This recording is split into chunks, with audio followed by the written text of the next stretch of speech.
Beleza, então, dando continuidade aqui à nossa revisão, né? Esse aqui é o nosso terceiro slide sobre as noções de eletricidade. E encerrando essa parte, nós estudamos sobre a potência elétrica também. Mostrei fórmulas também para aplicar na lei de Ohm, né? Para aplicar na potência também, certo? Isso aqui não vou entrar em detalhes, também não tem necessidade. A frequência elétrica, uma outra grandeza. E as ciências, né, que estudam a, a eletricidade em repouso e em movimento, e o eletromagnetismo, né, que é um outro meio de a eletricidade existir também, né? E beleza. Então, rapidamente, a potência elétrica, né, ela é gerada justamente o nome já diz, né, dependendo da potência do equipamento, né, de um aparelho.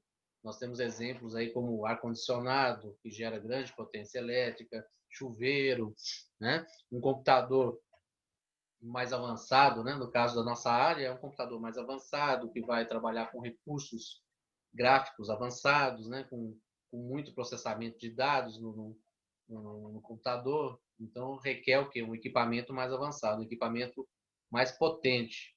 E lembrando sempre que para ter uma maior potência elétrica, geralmente está ligado ao consumo de energia elétrica, né?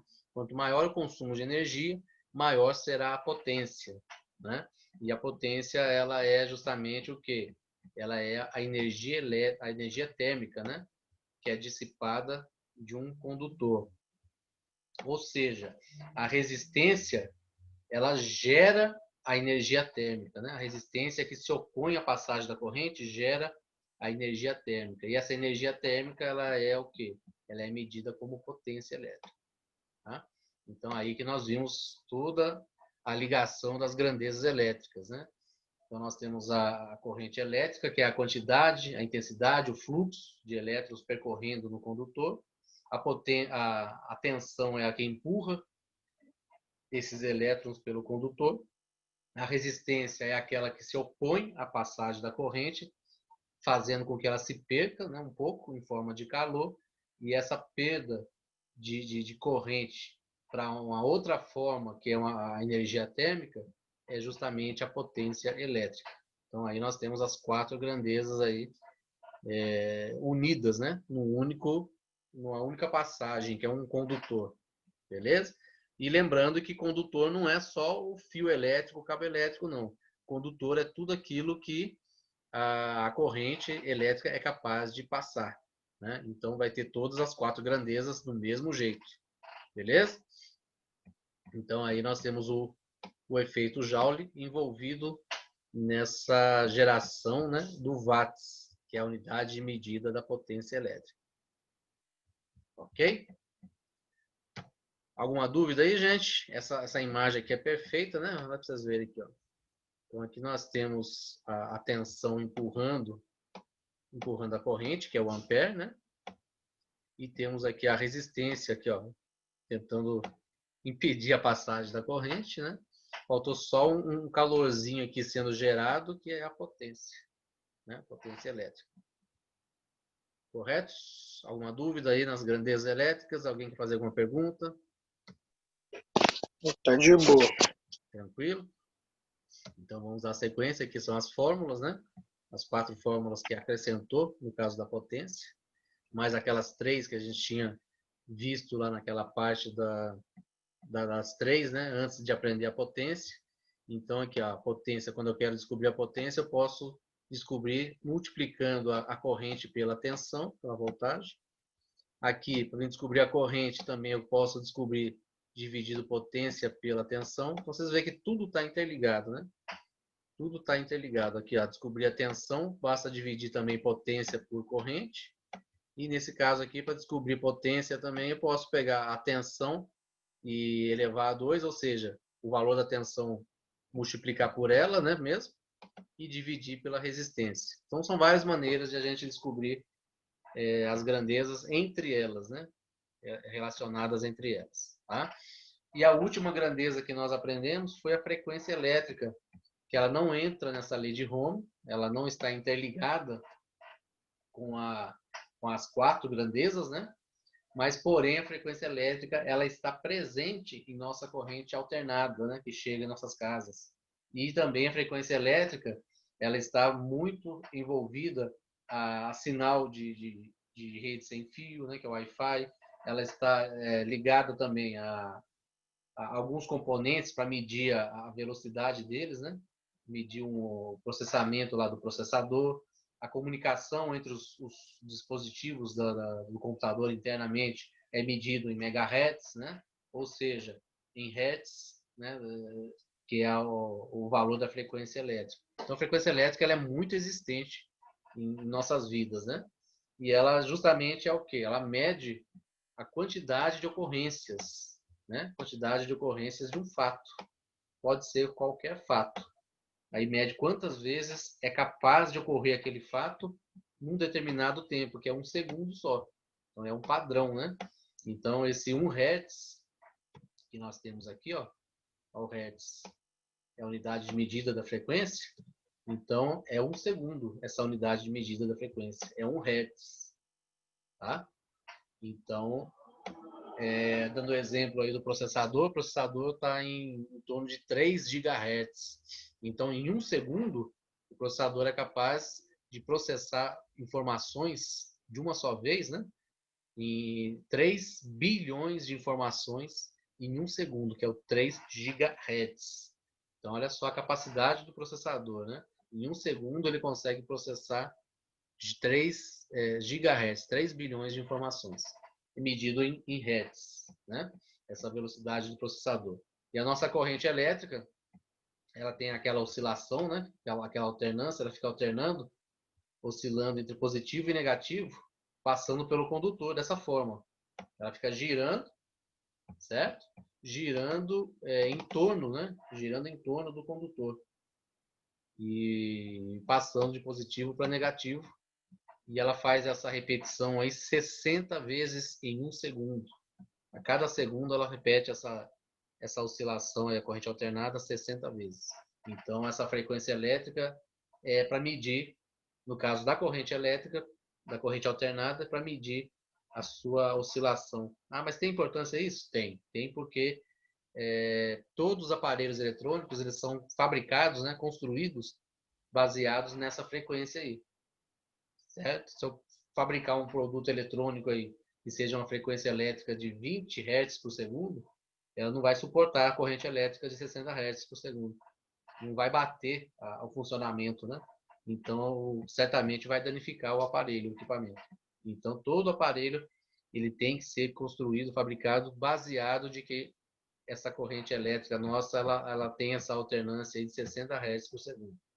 Então, assim, é muito importante, tá? Então é isso. Então nós aprendemos, relembramos, né, a frequência elétrica aí também, certo? E relembrando rapidamente, né, que nós estamos frescos nesse assunto, que a última aula foi sobre isso. A eletrostática, que estuda o comportamento das cargas elétricas em repouso, certo? E a eletrodinâmica, que é o estudo das cargas elétricas em movimento, né? Quando ela passa do estado repouso para movimento, ela é a eletrodinâmica, a eletricidade dinâmica. E o eletromagnetismo, que está relacionado, né, a uma outra forma de carga elétrica. Igual nós estamos vendo aqui no exemplo, nós temos o campo elétrico e o campo magnético. Tá? O campo elétrico é justamente a nossa corrente elétrica, né, fazendo aquela alternância, rodando lá o condutor. Tá? E essa passagem de corrente elétrica por um condutor, por um determinado material, na verdade, né? Não é um condutor, não. Existem materiais que, quando a corrente elétrica passa o tempo todo por ela, gera o quê? Um campo magnético. Então, aquele material ele fica energizado por causa dessa passagem da corrente. Se a gente interromper a corrente, aquele material ele continua com um campo magnético, tanto que passou a corrente ali, e ele fica energizado. Né? E um exemplo disso são os indutores, as bobinas, né? Que são materiais artificiais, porém próprios para fazer com que a passagem da corrente gere um campo magnético nela e ali seja o quê? Esse campo magnético eletrizado, né? Então, o magnetismo seria isso. Um exemplo que nós temos aí de um grande... também temos, né? De um campo, de um magnetismo, só que aí natural e não artificial, igual eu mostrei agora aí, é o ímã, né? Que é de um material chamado magnetita, que é um material natural, por natureza ele já tem o campo magnético já, ou seja, ele já é eletrizado da natureza, né? E para a gente ir mais longe ainda, né, o nosso planeta ele praticamente é um ímã, né? Ele tem polo norte, polo sul, ele é praticamente todo, quando nós estudamos lá sobre o átomo, ele é todo energizado com cargas elétricas, certo? E ele atrai, né? Nós temos a força de gravidade, que nós conseguimos, inclusive, ficar de pé parados justamente pela força de gravidade, que o planeta Terra está girando, né, a milhões de velocidade, nem sei qual é a velocidade exata, mas devido à força de gravidade, a gente consegue nem sentir isso, né? E isso está relacionado ao quê? Ao eletromagnetismo, né? E a Terra ela atrai os corpos, né? Então, asteroides, outras coisas que estão fora do planeta, é atraído pela Terra, porém não nos atinge também devido à nossa atmosfera. Tem várias camadas, né? E não permite com que tenha essa colisão, né? Então é coisas da natureza, né, gente? Mas está tudo aí relacionado ao eletromagnetismo, tá? E é justamente esse eletromagnetismo da Terra que gera essas cargas elétricas em tudo, né? Essas cargas elétricas pequenas, né? Mas em tudo, né? Prótons, elétrons, é justamente devido a esse eletromagnetismo. É esse eletromagnetismo, esse campo magnético na Terra que gera essa eletricidade para a gente, naturalmente, né? É uma coisa muito interessante, né? Eu acabei de falar aqui, né? O natural, né? Artificial, certo? E aí nós encerramos esse assunto também. Aqui acabou a matéria de eletricidade, né? Aí vou puxar aqui rapidamente nossos componentes eletrônicos aí. Alguma dúvida aí, gente? Alguma pergunta sobre esses assuntos aí que eu passei rapidamente?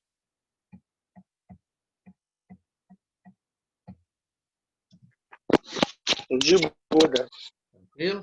Então vamos agora passar para os componentes eletrônicos.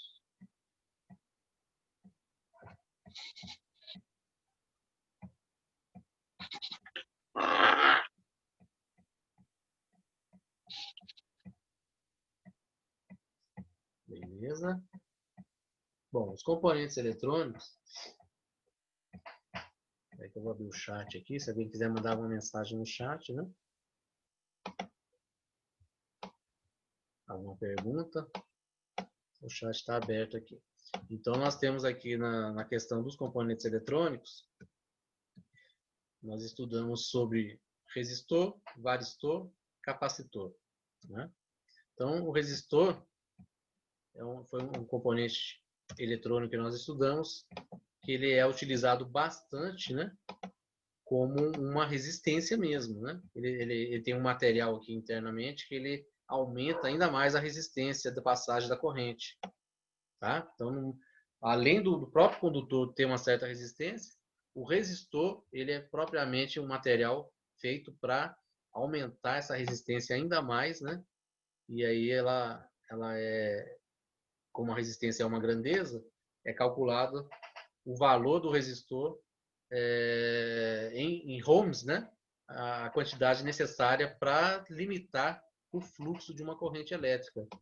Então, através do cálculo daquela fórmula que nós aprendemos, é bastante utilizar aquela fórmula em relação ao resistor, porque aí eu consigo calcular qual a quantidade de ohms do resistor que eu tenho que colocar para ele limitar determinada corrente e tensão num valor que eu quero.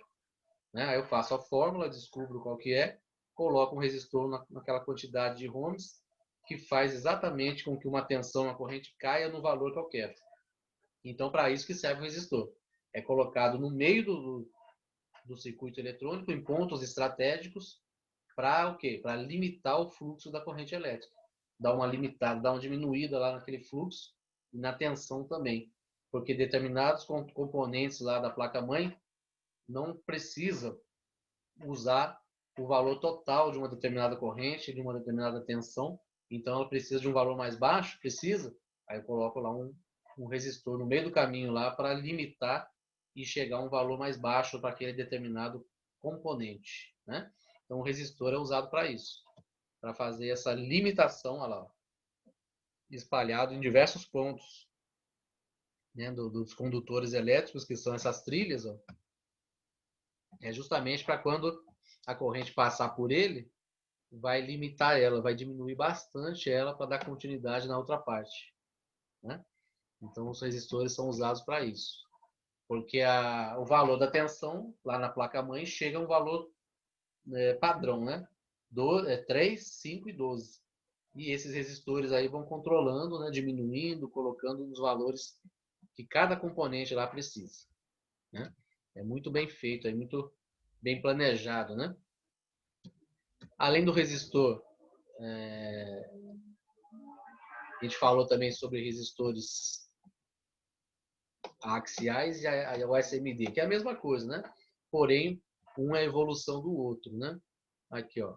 Os axiais, hoje em dia, não é muito usado mais nas placas-mãe, né? Nas placas de computador, tá? E eles são medidos através das linhas coloridas. A gente consegue descobrir qual que é o valor ôhmico dele, né? O valor de resistência. Tem a tabelinha lá para a gente calcular, certo? E o SMD, ó, é através de códigos, né? Tem os códigos lá, ó, que servem para cálculo da resistência. Olha aqui um resistor, ó, que diferente. Aqui essa imagem está aumentado muito, tá, gente? Porque o resistor, nesse formato SMD, ele é muito pequenininho mesmo. Ele é bem compacto, junto com a placa. Muito usado em compactação, ou seja, placas que precisam ser reduzidas, né, no tamanho e na espessura, né? Caso de notebook, caso de tablet, smartphone, né? Usa muito esse tipo de componente aí. Resistor no formato SMD, beleza? Então é isso aí. Resistor a gente aprendeu dessa forma. O cálculo das faixas, né? Lembrando sempre que as primeiras faixas, ó, são os valores. Sempre a penúltima é o multiplicador, né? Por exemplo, aqui o marrom é o número 1, o preto é 0, então nós temos 10. A vermelha é a penúltima, então ela não entra como terceira faixa, já que a penúltima já é o multiplicador. Olha lá, já passou para o multiplicador. Então deu o valor 10. 10 o quê? 10 multiplicado por 100, certo? 10 multiplicado por 100 vai dar 1000, né? E a última faixa é o quê? É a tolerância.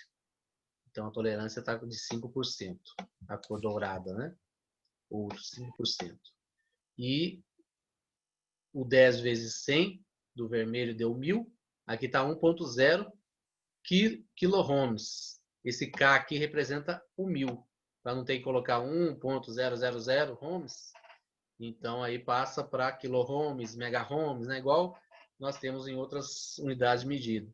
Então aqui seria 1000 ohms ou 1.0 kiloohms, que dá para entender que é 1000 também. Tá? Só a letra K aqui já representa o 1000. Ok? E no caso aqui do SMD, o SMD ele tem aqui, ó, para vocês verem, vou te dar um exemplo aqui, ó, esse 332 aqui, ó. O 33 é os dois primeiros números e o último sempre representa a quantidade de zero. Como está 2 aqui, são 2 zeros aqui. Então, a resistência desse resistor seria 3.300 ohms, né? Então é isso. Aqui, ó, 472. Então seria 47 mais 2, 0, 4.700. Vocês estão vendo aí. A letra R representa vírgula. Olha lá, 1,2, 0,33, né? Então é isso. É bem fácil também de interpretar e costuma vir algumas tabelas assim também, ó. Aí eu sigo a tabela, né? Quando vem no próprio manual da placa-mãe, mostrando componentes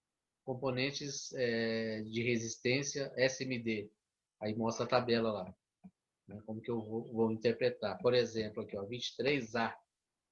23A, eu vou lá no 23, ó. Cadê o 23? Aqui, ó, 23. 169. E o A, o que o A significa? O A significa só 1. Então, é 169 vezes 1 é o próprio 169. 169 ohms. Né? Quando tem a tabela dessa forma, é só ler a tabela. 56D. Então, vamos ver lá. 56, 374. Letra D, 1000. Então, seria o quê? 374 vezes 1000. 374 mil. Então, poderia colocar aqui 374 mil ohms. Só que tem um K aqui na frente para não ter que colocar os 3 zeros. Então, é 374K ohms. Que eu já sei que esse K representa o 1000. Ok, gente? Então, é isso aí. O varistor foi um outro componente que nós aprendemos, que é um resistor, é um tipo de resistor, só que é um resistor o quê? Variável.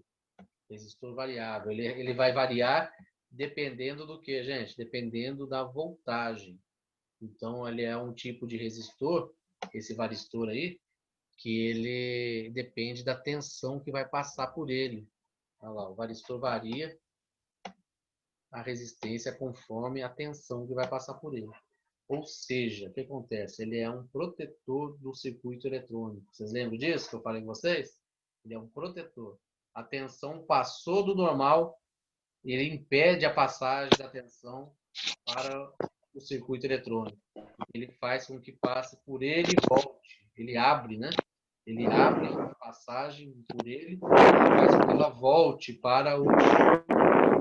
Não deixa dar sequência, porque a tensão foi muito alta. Aí ele protege o restante dos componentes. Ele não deixa ela continuar. Ele fecha tipo um curto-circuito, né?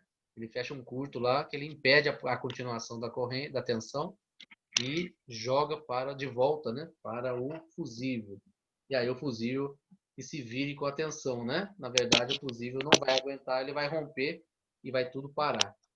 E aí protegeu os outros componentes, protegeu os mais caros, né? Rompeu o fusível que é baratinho. E aí protegeu tudo, pelo menos. Essa é a função do varistor. Feito isso uma única vez, não serve mais esse varistor. Trocar ele porque ele está aberto. Ele é chamado disso, ele é chamado que está aberto. Não serve mais para proteger circuito eletrônico nenhum mais. Tem que retirar ele e usar um outro. Certo? Assim como o fusível também vai romper o filamento, tem que trocar por um outro também. Porque é tudo baratinho, né? Melhor que trocar uma placa-mãe inteira, né, gente? Olha lá. Varistor. E aqui um fusível junto aqui também. Correto? Dando sequência, aprendemos também sobre o capacitor. Componente muito importante também, né? Ele é espalhado lá na placa-mãe em vários pontos estratégicos também para quê? Para armazenar energia elétrica. Como se fosse uma pilha, uma bateria lá, só que ele funciona diferente. Porque durante o funcionamento lá da placa, ele está armazenando e liberando energia para quem precisar. Então ele fica abastecendo e sendo abastecido, o capacitor, né? Ele serve como de uma forma estratégica lá para alimentar o circuito eletrônico e fica armazenando também a tensão dentro dele, né? Para quando o circuito eletrônico precisar dele. Beleza? Esse é o capacitor. E o capacitor ele tem como qualidades, né? Ele tem a capacitância, e a capacitância é o quê? É a capacidade de conseguir armazenar a tensão elétrica, né? Aí nós temos a tensão elétrica, que é a outra capacidade dele, né? A capacitância é a capacidade de armazenar a tensão. A tensão já é a eletricidade armazenada, tá? E o tipo do capacitor, que tem vários tipos, né, gente? Só que os que são usados para informática, né, normalmente são esses aqui, eletrolíticos, né? Que tem esse formato cilíndrico aí, tá? Aqui nós temos a tabelinha, porque a capacitância também é uma grandeza elétrica, tá? Essa capacitância ela também é uma grandeza elétrica, que é a habilidade de um elemento armazenar carga elétrica. Então, essa habilidade ela tem uma medição, que é o Faraday. O Faraday é a unidade de medida dessa capacidade em armazenar carga elétrica. Tá? A gente mede a capacitância de um capacitor para saber se ele está bom ou ruim. A gente não mede a tensão dele, não. Tá? A gente mede a capacitância. O mais importante é a capacitância. A tensão, a gente pode até medir para saber quanto tem de tensão armazenada nele. Mas o mais importante é medir a capacitância, para ver se ele está bom. Ok? Se ele não tiver a capacitância boa, o que vai acontecer? A tensão que joga dentro dele se perde sozinho, né? Sem precisar de algum componente solicitar. E isso é prejudicial, né? Ao circuito eletrônico. Beleza, gente? E o capacitor, só para encerrar aqui antes de terminar, o capacitor ele tem polaridade, tá? Os únicos componentes eletrônicos aí, poucos deles, né? O capacitor ele tem polaridade, a gente não pode ligar invertido, tá? Inclusive no corpo dele vem mostrando isso, olha lá, ó. Um sinal de menos mostrando qual dos terminais que é negativo. Aí eu tenho que ligar na posição correta. Se eu inverter, ele pode vazar ou explodir, né? É uma explosão pequena, tá? A gente já falou sobre isso. Faz um estalinho, né? Mas aí estraga o componente. Beleza? E aí para tudo. Normalmente não danifica os outros componentes, a placa-mãe e tal, né? Mas para de funcionar. Aí eu tenho que trocar. Enquanto eu não trocar, não volta a funcionar. Ok? Uma dúvida? Vou passar para o próximo.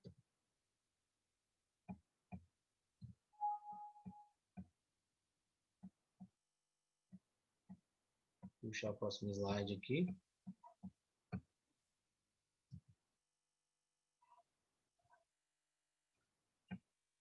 Ok.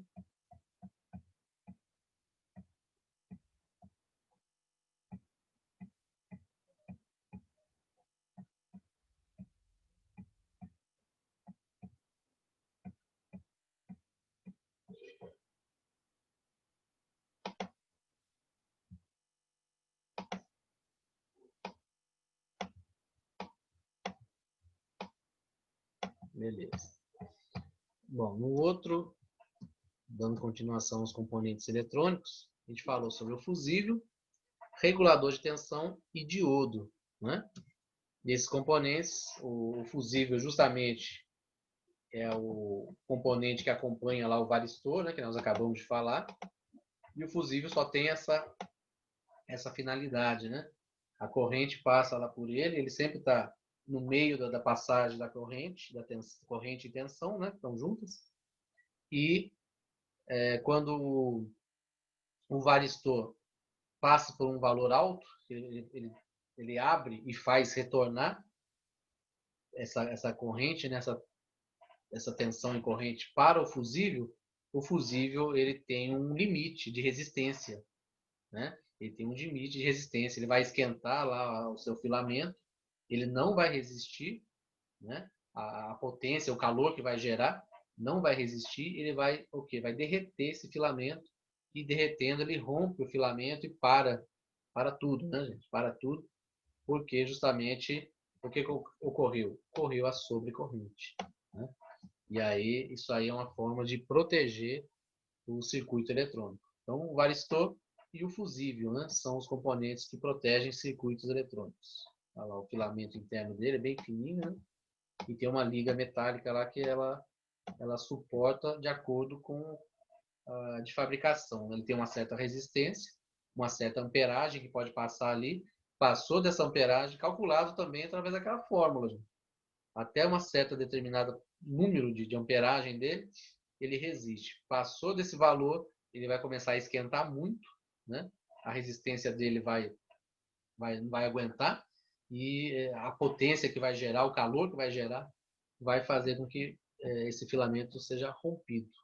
E aí acabou tudo, parou tudo, né?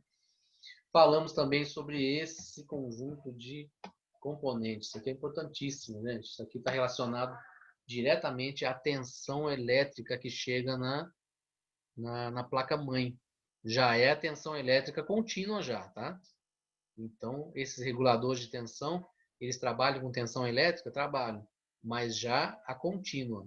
Já passou pela fonte ATX, a corrente elétrica alternada, lá na fonte ATX já transformou em corrente contínua e agora essa corrente contínua entra na placa-mãe com essas voltagens aqui, ó. 12, 5 e 3 volts. Só que aí acontece um pequeno porém, né? Igual nós já falamos outras vezes, as placas de vídeo, né? As memórias, ok? E os processadores, né? Aqui não está falando processador, mas também os processadores. Então, esses três componentes importantíssimos do computador, eles trabalham com tensões muito baixas, justamente para não gerar tanto calor. Então, eles conseguiram fazer com que, nessa tecnologia, porque são os componentes que mais trabalham, então, teoricamente, eles deveriam esquentar muito. Eles precisariam de tensões altas. Mas aí, assim, devido à tecnologia que foi criada, eles trabalham muito, porém com tensões bem baixas, né?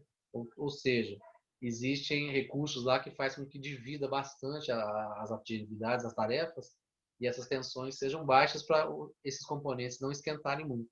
Só que aí o que acontece? A tensão que chegou lá na placa-mãe é a tensão de 12, de 5 e de 3 volts.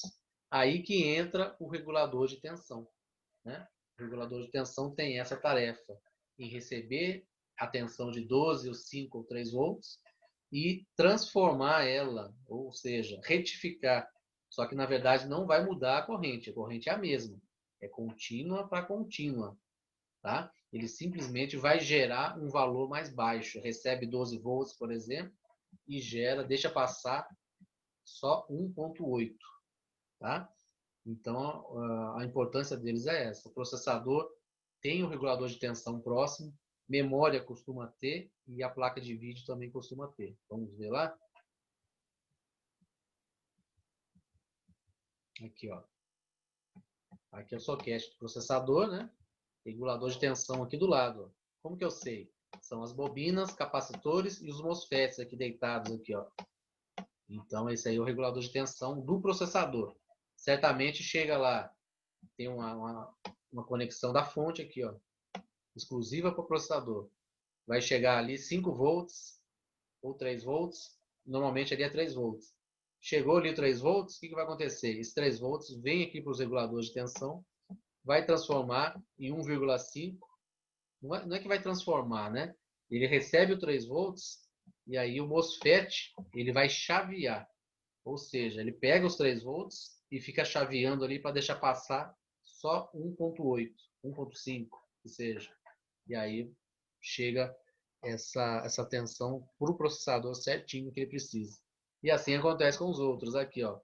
Aqui também tem aqui, ó, MOSFET, bobina e capacitor para a placa de vídeo, do lado do slot da placa de vídeo, né? E aqui também, ó. Aliás, ó, desculpa. Aqui é a fonte ATX, né? As memórias aqui, ó, socket de memória. Também regula a tensão para elas também. Os reguladores de tensão aqui, ó, MOSFET, bobina e capacitor. Então são os três componentes que trabalham dessa forma. E aí, falando sobre os três, né, aqui, ó, dá para ver bem, ó, MOSFET deitado. MOSFET é o que faz o chaveamento, tá? Ele pega a tensão e chaveia a tensão necessária. 5 volts para 1.5. Aí ele entra nele uma tensão e só deixa sair a tensão exata que o componente precisa. Os capacitores armazenam tensões que passam por eles, né? Por exemplo, esses daqui está passando 5 volts, então eles ficam armazenando 5 volts. E esses de cá já é com o MOSFET passando a 1.5, aí eles armazenam 1.5, né? Para ajudar o processador se caso precisar, já tem armazenado neles aqui.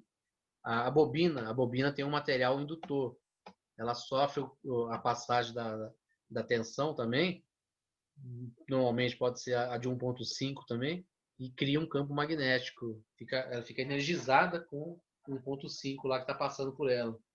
Então, sim, todos os componentes aí trabalhando juntos, né, para pegar uma determinada tensão e gerar aquela tensão necessária para o componente. Né? E muito interessante, né, gente, esse trabalho aí desses componentes junto com o processador, com a memória, a placa de vídeo, e é um dos componentes que mais dá problema, gente, relacionados à tensão elétrica, né, corrente elétrica, porque eles estão ligados muito à tensão elétrica e corrente elétrica. Então, se qualquer um desses componentes aqui tiver um problema, praticamente vai parar a placa-mãe. Né? E aí a gente tem que estudar qual deles para poder fazer a troca e a placa-mãe não ter que ser trocada inteira. Né? Então, é um dos pontos primordiais a serem testados, né? Quando a gente tem problemas de a placa não estar ligando, a placa não está funcionando de uma forma elétrica, né? Eletricamente falando. Tá? São os reguladores de tensão. Né? Essa equipe aí, ó, capacitores. Olha aqui, ó, 2 capacitores estufados. Essa placa não funciona mais. Só que aqui tá fácil que tá visual, né? Aí a substituição deles vai voltar a funcionar. Ok? Olha o tanto de MOSFET aqui, ó, deitadinho aqui, ó. Tudo fazendo o chaveamento de tensão. Beleza? Então é um conjunto de componentes que é muito importante em meio a todos, né? A bobina, né? O MOSFET, que são aqueles pequenos transistores deitados ali, né? E os capacitores, tá? E para a gente, não sei se vai dar para passar mais coisa, né? Vamos tentar aí, né? O que ficar faltando, gente, na verdade, o que nós vamos fazer? Vou tentar passar para vocês no próprio formulário, né? Para fazer uma correção depois. Mas aí vai depender muito, igual eu falei com vocês. Se no próximo sábado, na próxima quarta, né? Ainda for ter aula online, a gente vai encerrar essa revisão, né, e a correção do formulário. Tá? E aí na outra, certamente deve voltar. Né? Então vai ser entre a próxima ou a outra, né? A aula que vai voltar a presencial. Né? Eu falei sábado no início com vocês, eu falei errado, né? Vocês é de quarta-feira, né, gente? Falei totalmente errado. Então, no caso de vocês aí, ó, vocês têm aula na próxima quarta-feira, vai ser dia 4, né? Dia 4. Então, dia 4 e depois, o dia 4, dia 11, tá? Então, fiquem espertos, tá? Que vocês vão receber no grupo, ou vão receber ligações, para saber bem certinho aí se é dia 4 ou dia 11, se Deus quiser, vai ser um desses 2 dias que vai ter esse retorno aí da aula presencial. Beleza?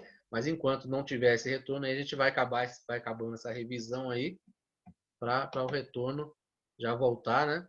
Lembrando também que vocês têm muita prática para fazer em multímetro, né? Em utilização de solda, utilização dos componentes, tem muita coisa para fazer aí prática, tá? Em cima desses assuntos que nós estamos trabalhando. Então, prepare-se para trabalhar bastante lá. Então, para encerrar aí, acho que vai dar para falar sobre o diodo. O diodo é um componente, é um semicondutor, não é o símbolo do diodo aqui, né? Como se fosse uma seta mostrando o quê? Como ele é um semicondutor, o diodo ele só deixa passar a corrente num sentido. Então a corrente vai passar sempre do positivo para o negativo, é igual uma bateria, né? Só que ele não armazena nada, né? É só uma certa polaridade. Mas se eu inverter, vai queimar alguma coisa? Não. Ele muitas das vezes ele até é usado invertido. Tá? Já vou explicar o porquê.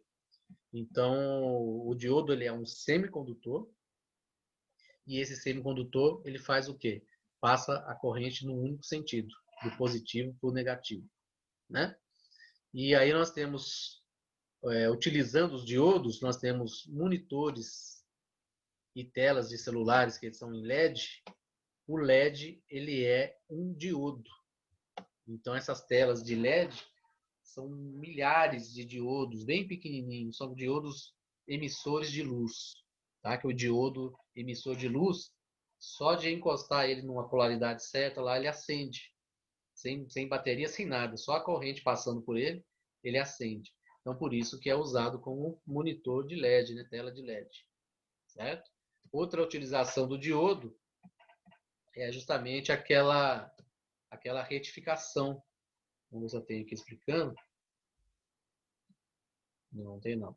Mas é aquela retificação, aquela famosa retificação que chega na fonte de alimentação a corrente alternada e transforma em corrente contínua. Então, a corrente chega lá oscilando positivo e negativo, encostou lá nos diodos, né? Os diodos de alta potência, eles fazem o quê? Eles permitem a passagem só da corrente numa única direção. Ele quebra aquela oscilação em positivo e negativo. Ele não permite mais, passa a ser uma corrente direta e com tensões bem mais baixas. Então é o diodo que faz essa retificação. Tá? Importantíssimo o diodo, né?